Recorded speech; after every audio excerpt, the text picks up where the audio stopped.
Assalamu alaikum wa rahmatullahi wa barakatuhu, dear brothers and sisters.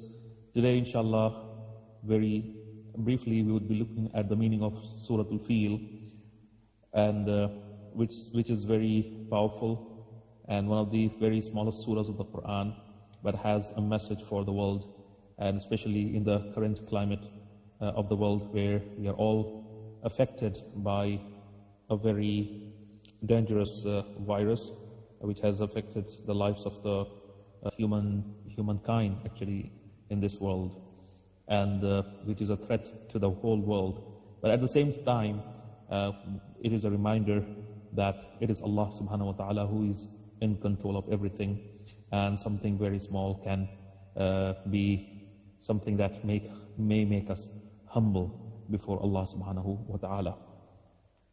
So let's begin our understanding of Surah Al-Fil. Surah Al-Fil is the 105th surah of the Quran. It is a Makki surah which was revealed in Makkah, and it is in the 30th juz or separa of the Quran.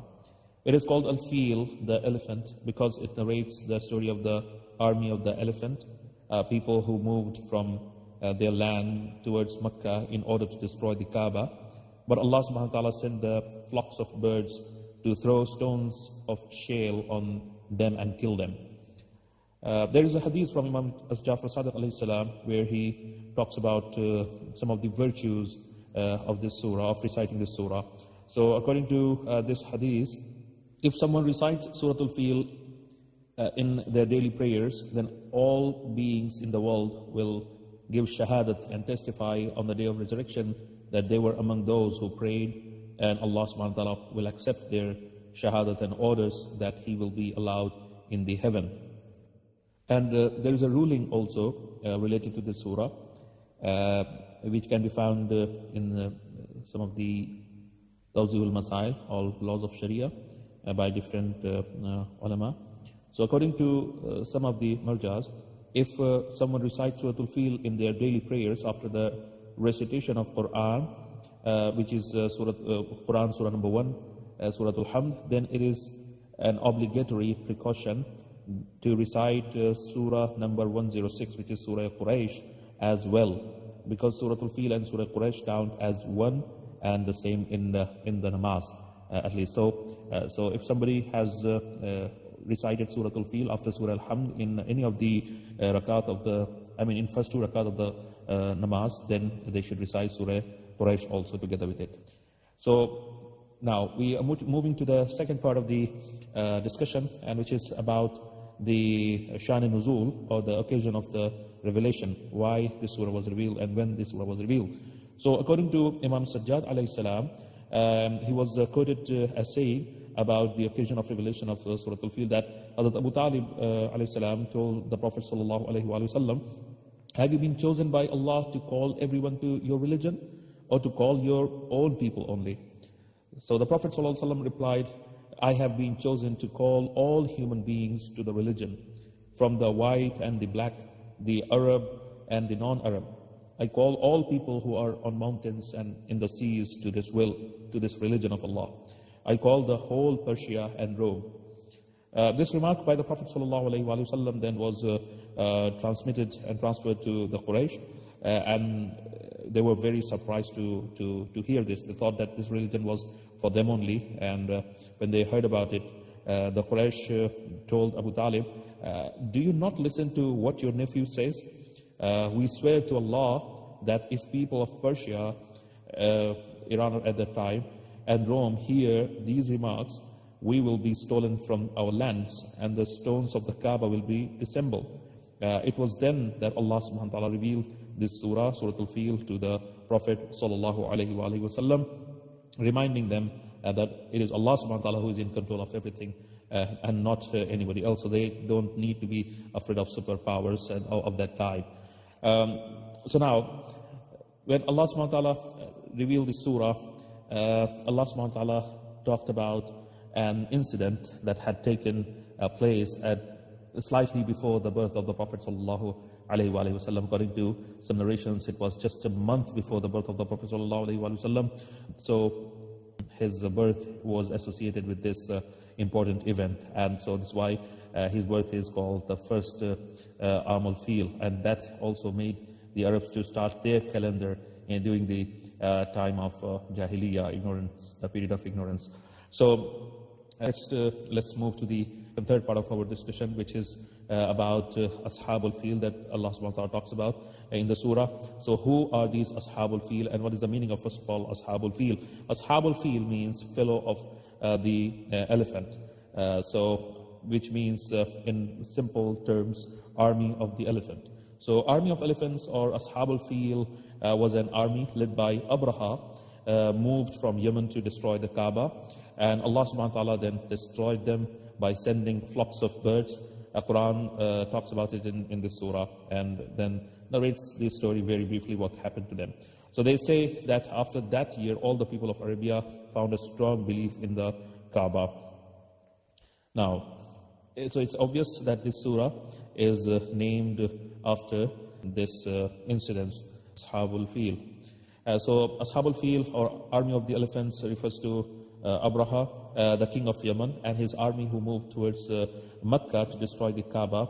Allama Muhammad Hussain Tabatabai quoted from Waqidi, one of the historians, that Abraha was the grandfather of Najashi, or the King Negus, king of Yemen at the time of the Prophet ﷺ, and some considered Abraha the minister of the king of Yemen, not the king himself.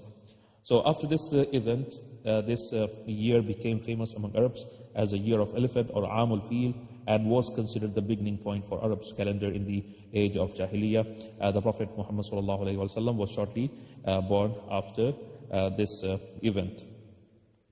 So Allah subhanahu wa ta'ala says in the surah, He says, have you not regarded how your Lord dealt with the army of the elephants? Did He not make their stratagems or plans go awry, and send against them flocks of birds, pelting them with stones of shale, sijil, and thus making them like chewed up straw? They have also been mentioned in the hadith. So books of hadith have mentioned this event in chapters such as the miracles of the Prophet ﷺ, and also this is related to Imam Mahdi alayhi salam, and issues about the situation of the world and superiority of the Kaaba. So Tabrisi and some Mufassirin have mentioned this issue, that Abraha built a building like the Kaaba in Yemen and ordered people to do tawaf or circumambulation like in Hajj rituals. But they did not follow it, and somebody in the meanwhile from Banu Kinana went to Yemen and polluted that place, defiled it. He did something really, really bad. And so Abraha, who was the king or the minister of the king, he became very angry of that and said, I swear by my faith, my Christian faith, that I will destroy that house so that no one goes there for visiting and Hajj. Then he ordered to gather elephants and prepared to move there with a group of people. In the middle of the way, Abraha sent a person to Banu Salim to call people to visit the building he had built like the Kaaba, but he was killed, and this made Abraha more resentful to move more quickly towards towards Mecca and Kaaba. What was the reaction of the people at that time, and especially the reaction of the people of Mecca against this army of Abraha? So it is said that when the army arrived in Taif, Abraha asked the people of Taif to send someone with him to guide them, and a man from Hudayl accompanied them. When the army arrived near Mecca, people of Quraysh climbed up the mountains in groups, and when they saw the army of Abraha, they said, we would never be able to stand against them. But Hazrat Abdul Muttalib and Shayba bin Uthman, who they stayed in Mecca, and Abdul Muttalib then goes to the Kaaba itself, and he grips the sides of the door of the Kaaba, and then he said, O Allah, anyone, whoever it is in the world, defends his property. So you defend your house, which is the symbol of your glory, and do not allow them to respect it with their crosses and fake Kaaba. So do not let them enter this city of Mecca. This is what I think, but what you will happen. So then the army of Abraha saw some camels of Quraysh near Mecca, and they took them as booty. 200 of those camels belonged to Hazrat Abdul Muttalib. When Abdul Muttalib received the news of taking the animals, he exited the city and went towards the camp of Abraha. Abraha was surprised and said, I have come to destroy the holy house of glory, honor and merits of you Arabs, and your religious house, you worship there, and I want to crush it.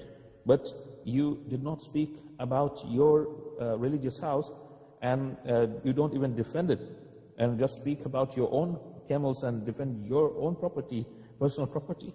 Abdul Muttalib replied, O king, I talk to you about my own property. I am rightful about and bound to God, which means I am talking about my property, and I am the owner of this property, so I need to guard it and keep it safe. This house has an owner for itself. He will defend, and guarding it is not upon me. So they say that this speech frightened Abraha so much that he immediately ordered to give him back his camels. So now Mufassirin say, such as Tabrisi and Tabai, that upon the sunrise, the army of Abraha tried hard to move the elephant leading the caravan towards Mecca, but it did not move until a flock of birds appeared on the horizon, while they carried small pebbles and dropped them over the army of Abraha, and every single stone pierced what it hit. Abraha, who received some of those stones hitting his body, decided to escape and run away until he arrived in Yemen. When he arrived there, he died, and none of his companions could arrive in Yemen.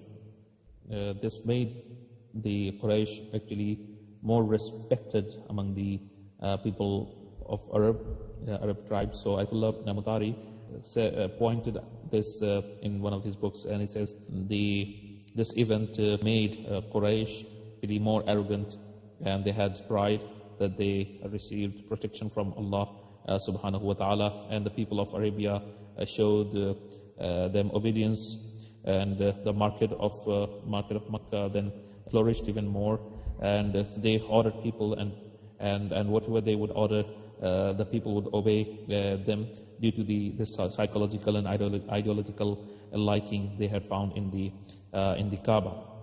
This turned them people who were very, very arrogant, and they would do some very, very nasty and horrible things to other people. So now, at the end of this discussion, there are a few lessons that we can derive from this surah, we can learn from this surah. So, number one, Allah subhanahu wa ta'ala mentions these events and these incidences in the Quran because Allah subhanahu wa ta'ala wants us to be reminded, and He wants to see us be humble before the will of Allah subhanahu wa ta'ala. We are not the first people in this world, and we would not be the last people in the world. There were people before us, and there are going to be people after us. So we should not forget the history, and so the history tells us that we should never be arrogant. We should never feel that we have something that nobody ever had. And so Allah subhanahu wa ta'ala reminds us as human beings that Allah does not like any kind of arrogance. And sometimes through his acts, He shows that the arrogant people of the world have no power. He is the real powerful. He is the supreme power. He is the originator of the power. He gives power to others, and others have no power. He is the real master of the things, and He is the one who is in control of everything. And they have been given, the human beings, the people have been given really little freedom in all this. And something He has reminded us through whatever is happening now in the world, through something very, very small that we cannot even see. So He reminds us that something very small can destroy the entire humanity if He wishes to do so. And the army of Abraha with all the super weapons that they had at the time. In this case, they had the elephants, which Arabs had not seen, many of them had not seen before, and it was a super weapon of that time. But what happened is that they looked invincible, and Arabs did not have any means to destroy them or defeat them, but they were turned into dust, literally powdered and made into mince actually. So Kaaba is a place which is holy to Allah subhanahu wa ta'ala, and Allah subhanahu wa ta'ala always protects things that He loves. And it is going to remain such even after we have left this world and until the day of judgment. And Allah subhanahu wa ta'ala, the last thing that we can learn from this surah is that Allah subhanahu wa ta'ala knows about the plans and plots of His enemies, and He takes the necessary action and right action at the right moment and right time.